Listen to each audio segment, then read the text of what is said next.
안녕하십니까. 더 메시지 시청자 여러분. 저는 고양시 화정동에 위치한 축복교회를 담임하고 있는 지경휘 목사입니다.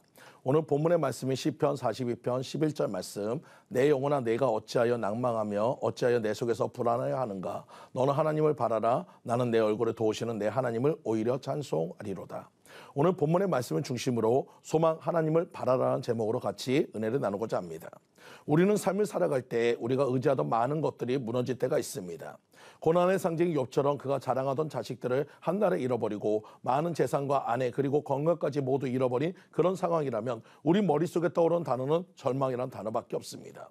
하지만 하나님은 욥을 통해 그런 상황에도 하나님을 바라야 한다고 알려주고 있습니다.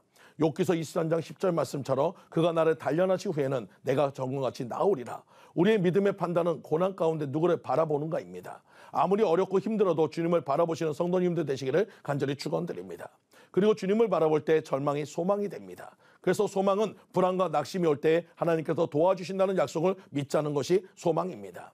이 시는 압살롬의 반역으로 왕에서 쫓겨다닐 때 다윗이 도망다니며 낙심과 불안을 극복한 시입니다.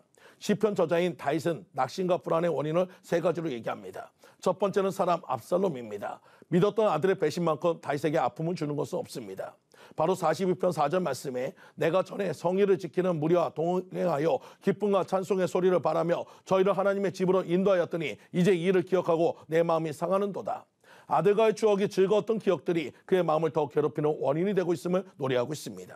두 번째는 환경입니다. 바로 도망가야 하는 상황입니다. 아들로 인해 예루살렘을 떠나야 하는 다윗의 아픔을 믿고 의지했던 기반이 한순간에 무너지는 것을 그저 바라봐야 하는 마음과 같습니다. 바로 42편 9절 말씀처럼 내 반석이신 하나님께 말하기를 어찌하여 나를 잊으셨나이까. 내가 어찌하여 원수의 압제로 인하여 슬프게 다니나이까 하리로다.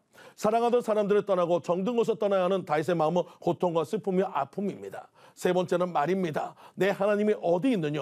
다윗을 아프게 한 것은 바로 악한 대적의 비판과 조롱입니다. 10절입니다. 내 뼈를 찌르는 칼같이 내 대적이 나를 비방하여 늘 말하기를 내 하나님이 어디 있느냐 하도다. 그렇지 않아도 힘든데 평소 나를 무시하던 사람들의 조롱은 마음을 더욱더 힘들게 만듭니다. 이렇듯 악인과 불안한 환경과 부정적인 말이 주는 낙심과 불안은 하나님께 소망을 줄 때 이겨낼 수 있음을 믿으시기 바랍니다.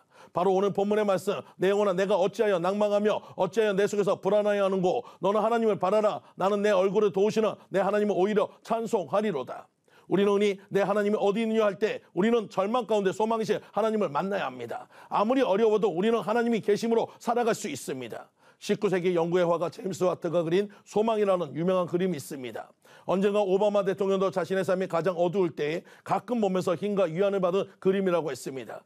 그 그림을 보면 둥근 지구 위에 앞을 못 보는 시각장애 여인이 고독하게 앉아 있습니다. 그 그림의 전반적인 분위기는 어두컴컴하고 침울하고 암울한 배경입니다.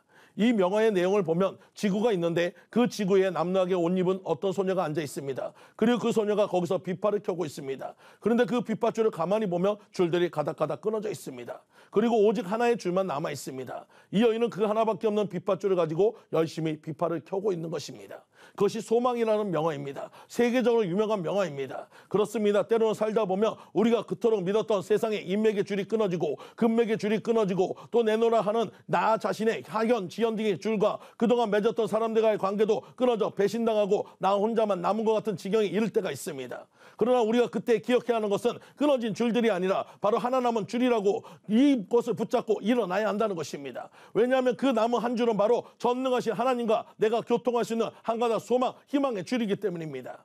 이 한 줄만 있으면 우리의 인생은 아름답게 노래할 수 있는 것입니다. 나 혼자 남은 것 같아도 하나님께 나아갈 수 있는 한 가닥의 소망의 줄을 붙잡고 열심히 살아가시는 여러분들 모두가 되시기를 간절히 축원드립니다. 다윗은 낙심과 불안이 주는 우울증 속에서 하나님의 도우시는 해결 방법 세 가지를 말하고 있습니다.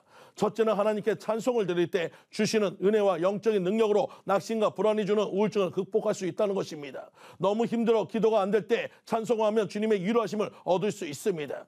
둘째는 하나님께 과거에서 베풀어 주셨던 일을 믿을 때 받은 영적인 능력으로 마음의 낙심을 이겨낼 수 있다는 것입니다. 오늘 8절 말씀입니다. 낮에는 여호와께서 그 인자함을 베푸시고 밤에는 그 찬송이 내게 있어 생명의 하나님께 기도하리로다. 지금까지 지내온 것 주의 크신 은혜라. 여러분 과거의 많은 고통의 순간에도 함께 하셨던 주님을 기억하며 기도해야 한다는 것입니다. 셋째는 하나님께 소망을 줄 때 주시는 은혜와 영적인 능력으로 낙심과 불안함을 극복하게 된다는 것입니다. 내가 절망하고 있는 상황 변하지 않습니다. 절망한다고 변하지 않습니다. 절망을 소망으로 바꿀 수 있는 것은 하나님을 의지해야 하는 승리할 수 있는 것인 것을 믿으시기 바랍니다. 다윗은 하나님께 소망을 두고 찬양하고 기도할 때 받은 능력으로 모든 환난을 이기게 되었습니다. 마찬가지로 우리들도 낙심과 불안으로 마음의 염려가 가득할 때 하나님께서 도와주신다는 약속을 굳게 믿고 다윗처럼 찬양하고 기도하여 절망을 소망으로 바꾸시는 성도님들 모두가 되시기를 간절히 축원드립니다. 지금까지 더 메시지 지경휘 목사였습니다.